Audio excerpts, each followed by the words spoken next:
안녕하세요. 분주한 일상 속에서 잠시 멈추어 우리 영혼에 깊은 울림을 주는 지혜의 말씀을 나누는 시간입니다. 오늘 우리가 함께 나눌 이야기가 여러분의 마음에 하나님의 따스한 위로와 새로운 힘을 전해줄 수 있기를 소망합니다. 혹시 이 메시지가 여러분의 마음에 와닿는다면 잠시 시간을 내어 구독과 좋아요를 눌러주세요. 여러분의 이 작은 손길은 이 말씀이 필요한 또 다른 누군가에게 하나님의 은혜를 전하는 귀한 통로가 될 것입니다. 여러분의 참여가 절망 속에 있는 한 영혼에게 희망의 불씨를 전하는 기적이 될 수 있습니다. 주님의 이름으로 여러분의 선한 마음에 축복을 더합니다. 자, 그럼 오늘의 이야기를 시작하겠습니다. 오늘 저는 여러분과 함께 낙심이라는 감정의 거대하고도 무서운 위험성에 대해 이야기하고 그에 대한 명확한 해답과 해결책을 나누고 싶습니다. 오래된 크리스마스 명작 영화 중에 멋진 인생이라는 작품이 있습니다. 아마 많은 분들이 보셨을 겁니다. 이 영화의 주인공 조지 베일리는 정말 선량한 사람이지만 인생의 극심한 어려움에 부딪혀 깊은 낙심에 빠지고 심지어 스스로 목숨을 끊으려는 생각까지 하게 됩니다. 하지만 감사하게도 그에게는 우정의 힘이 있었습니다. 그의 친구들이 함께 모여 그를 위해 간절히 기도하기 시작합니다. 영화 속에서 그들의 기도는 하늘에 닿습니다. 그러자 천사들을 총괄하는 상급 천사가 아직 날개를 달지 못한 한 견습 천사를 부릅니다. 그리고 이렇게 말합니다. 이제 내가 날개를 얻을 시간이 되었다. 만약 이 임무를 성공적으로 완수한다면 너는 날개를 얻게 될 것이다. 너의 임무는 지상으로 내려가 조지 베일리를 돕는 것이다. 그러자 견습 천사가 묻습니다. 내려가기 전에 여쭙겠습니다. 조지 베일리에게 무슨 문제가 있는 건가요? 그가 아픈가요? 끔찍한 질병이라도 걸렸습니까? 그때 상급 천사의 대답은 정말 고전과도 같습니다. 그는 이렇게 말합니다. 그보다 더 심각해. 그는 지금 낙심에 빠져 있네. 그렇습니다. 끔찍한 질병보다 더 무서운 것, 그것이 바로 낙심입니다. 사탄은 우리 믿는 자들을 무너뜨리기 위해 사용할 수 있는 가장 강력한 무기가 바로 낙심이라는 것을 너무나도 잘 알고 있습니다. 왜냐하면 우리는 외부의 공격으로 패배하는 것이 아니라 내면이 무너졌을 때 비로소 진정으로 패배하기 때문입니다. 성경 민수기 21장을 보면 이스라엘 백성들이 하나님이 인도하시는 길 때문에 마음이 상하고 심히 낙심했다고 기록되어 있습니다. 그리고 바로 다음 구절에 어떤 일이 일어납니까? 그들의 낙심 때문에 불뱀들이 풀려나 백성들을 물기 시작했습니다. 이것은 우리에게 영적인 진리를 보여줍니다. 우리 삶의 낙심이라는 문화가 오랫동안 지속될 때, 물론 우리 모두는 낙심하는 날들을 겪습니다. 하지만 저는 오늘 여러분에게 경고하고 싶습니다. 낙심이 여러분의 삶에 진을 치고 머무르게 내버려 두지 마십시오. 왜냐하면 낙심은 영적인 뱀들, 즉 악한 영들을 끌어들이기 때문입니다. 요한계시록에서 사탄은 옛 뱀으로 묘사됩니다.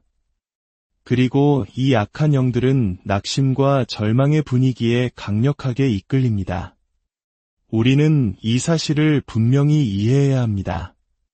하나님의 백성들이 낙심했습니다. 세상 사람들이 아니라 바로 하나님의 사람들이 낙심에 빠져 무너질 수 있다는 것입니다. 그리고 우리가 낙심에 빠질 때 우리는 종종 부끄러움을 느끼고 죄책감마저 느끼며 그 사실을 누구에게도 알리고 싶어 하지 않습니다.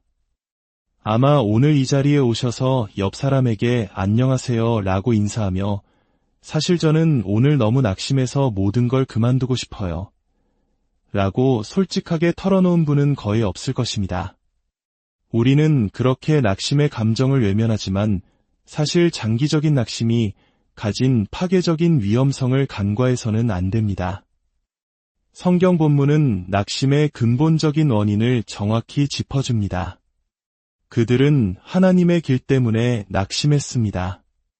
그들은 끊임없이 질문했습니다. 왜 우리는 이 광야에 있어야 합니까?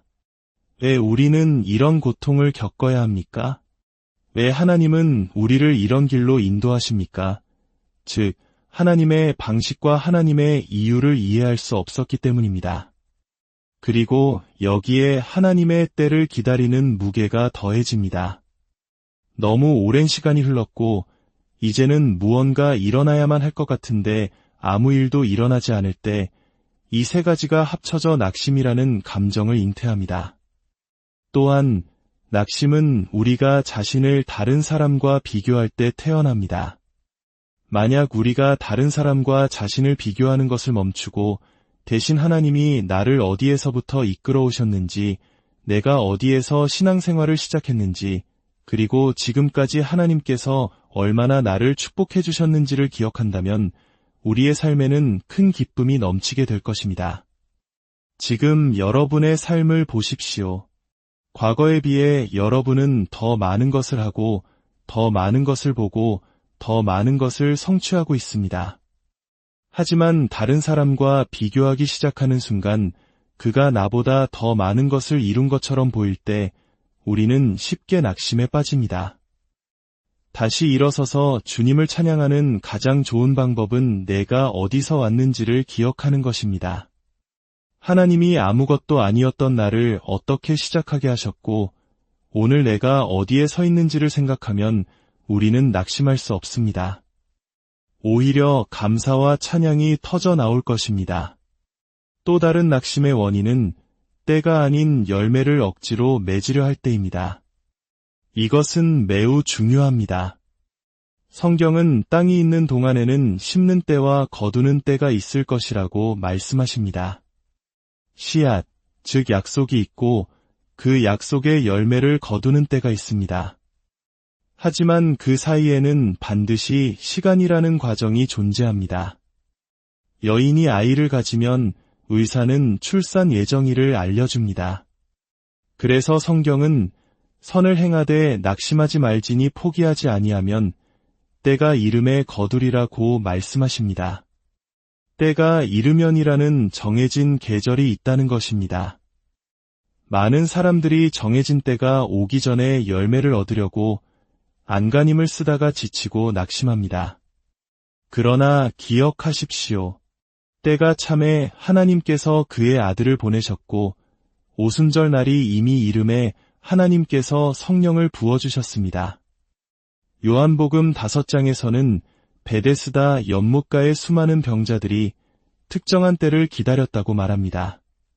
천사가 물을 움직이는 기적의 때를 말입니다. 핵심은 우리는 계절을 거슬러 억지로 무언가를 일어나게 할 수 없다는 것입니다. 우리는 기다리는 법을 배워야 합니다. 그렇다면 우리가 낙심에 빠졌을 때 나타나는 증상들은 무엇일까요? 첫째, 비전을 잃게 됩니다. 낙심은 우리의 비전을 흐릿하고 불분명하게 만듭니다. 삶의 방향을 잃고 예기치 못한 좌절을 겪었을 때, 예를 들어 평생 함께할 것이라 믿었던 사람과 헤어졌을 때 우리의 미래는 안개 속처럼 뿌옇게 보입니다. 바로 그것이 낙심의 증상입니다. 둘째, 삶에 대한 열정을 잃게 됩니다.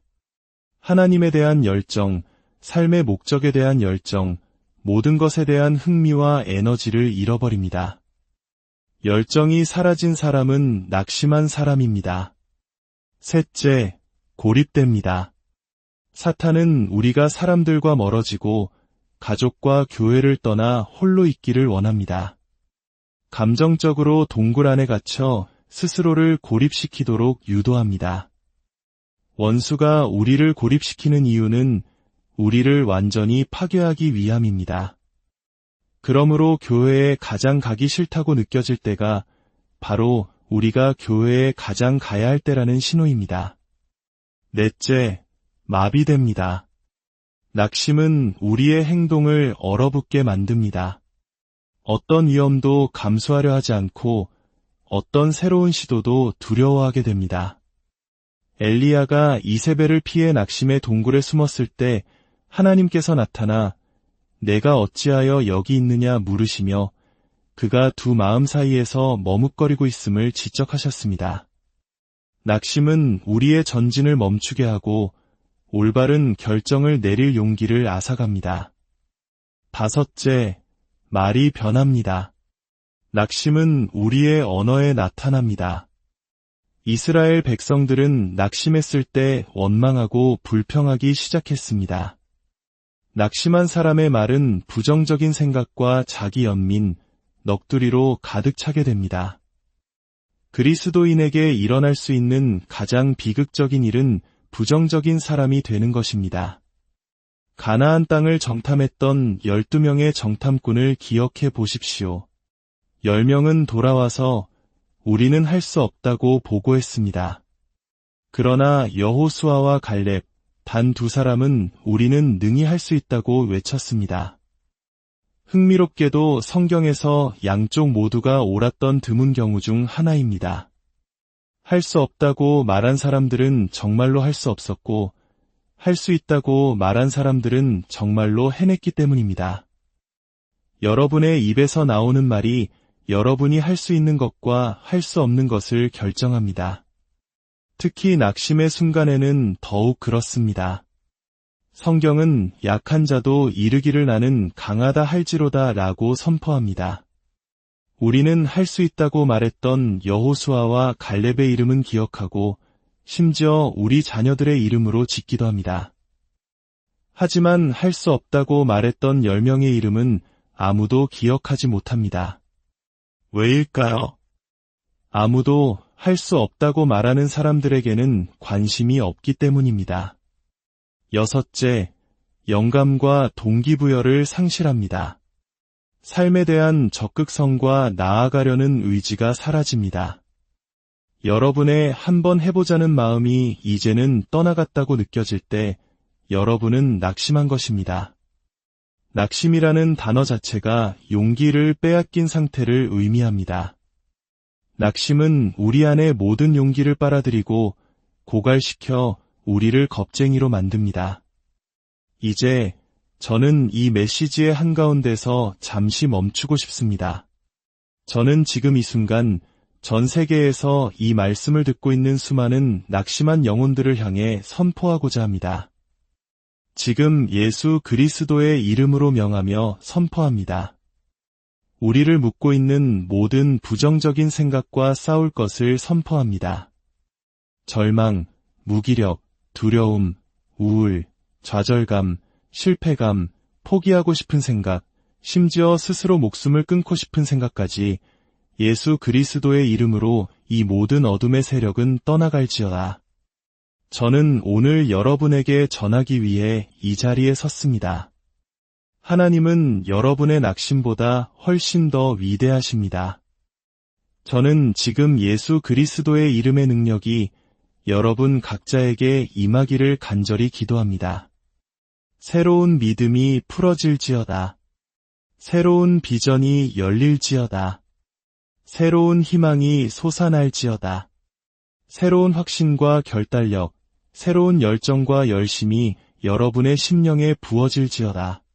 성령 하나님, 지금 우리를 당신의 용기로 충만하게 채우시고 주의 용기로 우리를 흠뻑 적셔 주시옵소서. 이제 우리 모두 이 말씀이 진리임을 믿는 믿음으로 함께 외칩시다. 여러분을 묶고 있던 뱀들을 떨쳐버리십시오. 그들을 다시 어둠의 구멍으로 쫓아내십시오. 낙심 속에 머무르면 뱀들이 몰려들지만 믿음으로 일어서면 어둠은 물러갑니다. 할렐루야.